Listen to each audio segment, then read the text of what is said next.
Good afternoon, everybody. Thank you for the opportunity for this talk. So we'll talk about post-IO progression in lung cancers. One of the most important things is after first-line immunotherapy or immunochemotherapy, how many of them are actually eligible? Is there any role for doing a tissue or a blood-based NGS at the time of progression? What are your options of systemic therapy? And should we think about it as an oligometastatic progression, how we do often in driver mutation lung cancers? So from the data that I could pull out that was published for Keynote 024 and 42, as well as real world, you can see around 30 to 40%, 30 to 50% of the patients are eligible, which is fairly a good number going from first line into second line.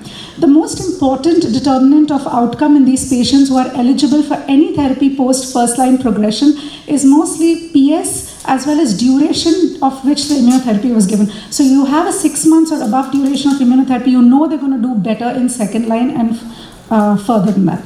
So in the era of precision medicine, at the time of progression, is there any data to repeat a CGP? At this point, there's none. However, there's some which shows that maybe you can test for DDR mutations, or you can test for PARP mutations and C or RAS mutations, and that might aid in you choosing to continue immunotherapy in the second line. So coming to the third point, whether oligometastatic disease should be treated differently. One is that across trial data, it was observed that around 50% of the patients had an oligometastatic progression, which is 1 to 2 sites, most commonly the lung alone. And here from the 024 trial data, where patients were treated with pembrolizumab alone, when you gave local ablative therapy and continued pembrolizumab, they did much better than giving pembrolizumab or any other type of switched therapy or chemotherapy alone. So this goes to show that maybe adding a little bit of either surgery or local or radiotherapy, whether SBRT, might be useful in this select group of patients. So I'll skip this slide because Dr. Tanma has already covered it. Then coming to systemic therapy. When you're talking about post-IO progression, most of us talk about chemotherapy. So do you want to give chemotherapy as a single agent or double agent, or doublet with platinum if they haven't previously been exposed?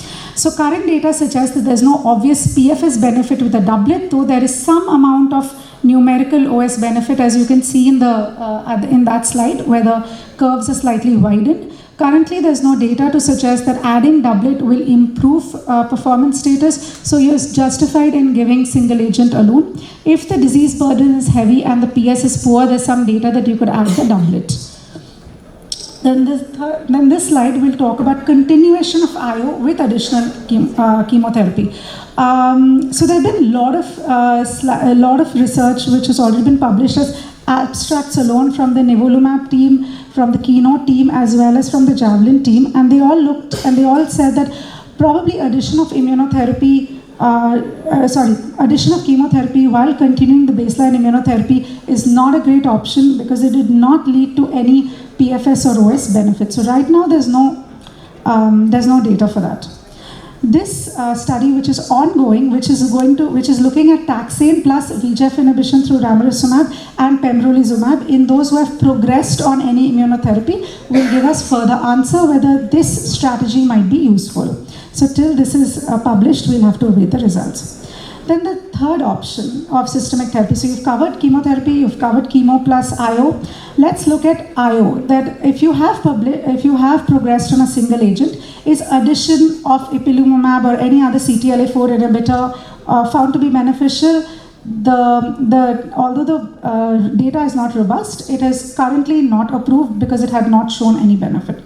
Then the second option is, can we re-challenge the same immunotherapy? So for example, if a patient, this is the Keynote 024 long-term data of 10 patients who had progressed after the completion of 2 years of therapy. There was a brief period during which, at least for a minimum of 6 months, which they did not receive pembrolizumab, progressed, they were re-challenged. And as you can see that 7 out of 10 had some demonstrable responses, though I do not have the survival curves on that. But this is a strategy that could be discussed potentially with some patients. Third one is that addition of So now we know that as Dr. Tharma explained, that the extrinsic pathways, that is, there is a T-cell repertoire fatigue which leads to IO resistance when you're talking about acquired resistance. So now can we switch the method in which we're giving immunotherapy? So instead of PD, PD-L1, can we target other checkpoint inhibitors, mostly LAG3, TIM, or TGIT inhibition? So right now there is no data available at phase 2 or phase 3 level at a progression point of view, but there is in combination with nivolumab in the neoadjuvant setting, and I think this is the way we will go in future in the next few years that is to come. Then last is can we add VEGF inhibition to IO? That has shown a remarkable response in RCC. So there is biological rationale, because when there is resistance, there is increased neovascularization and proliferation of vessels, and VEGF inhibitors tend to counteract. But currently, that has not found to be very beneficial in lung cancer. Then the third point is, do we have any targets that we can potentially act on, especially PARP inhibitors? The ongoing Hudson trial has a very complicated picture, but essentially it's that when you progress on immunotherapy, either in the second line or in the third line, they have looked at 4 targets here. So one is that they have looked at durvalumab plus olaparib, then they have looked at danavalcin, they have looked at ceralaserib, and they have looked at oleclumab. And as you can see, that of this, the ATM inhibition through ceralaserib has found to be of some benefit, giving an ORR responses of around 16% and a 6-month control rate of 42%, which in a third-line setting is fairly beneficial. This is just the graphical representation of the same. Then last option is there any role for EGFR inhibition through cetuximab? So this was a proof of concept trial. They looked at only 3 patients, but they have published the long-term outcome of 3 patients where they added cetuximab to avelumab, and they have found that they have quite durable responses if you just see numerically. If you see numerically,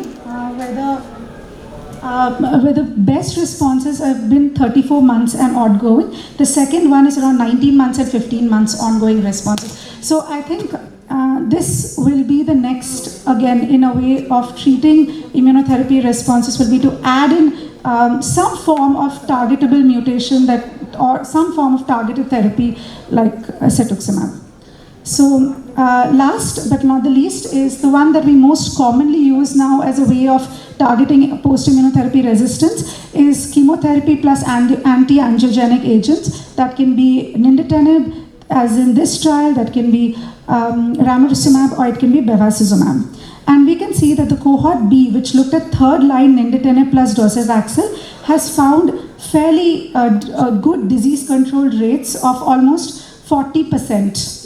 Though this was just an observational trial, there is no intervention which was done. All these patients received nintedanib with immunotherapy. And they looked at, in the third line, they found the PFS rate to be around 6 months, which is fairly decent. So it's an option that we can give to our patients in the second line, though the cohort C will tell us more. So in summary, when we are looking at a patient who's progressed on first-line immunotherapy, one is whether you want to continue immunotherapy will be based on the duration of response. Second one is that if there is an oligometastatic progression, we could consider addressing that. And the third option is, although there is no best response and all of them could be good enough for your patient after discussion, we would lean towards a single-agent chemotherapy with addition of VEGF inhibition. Thank you.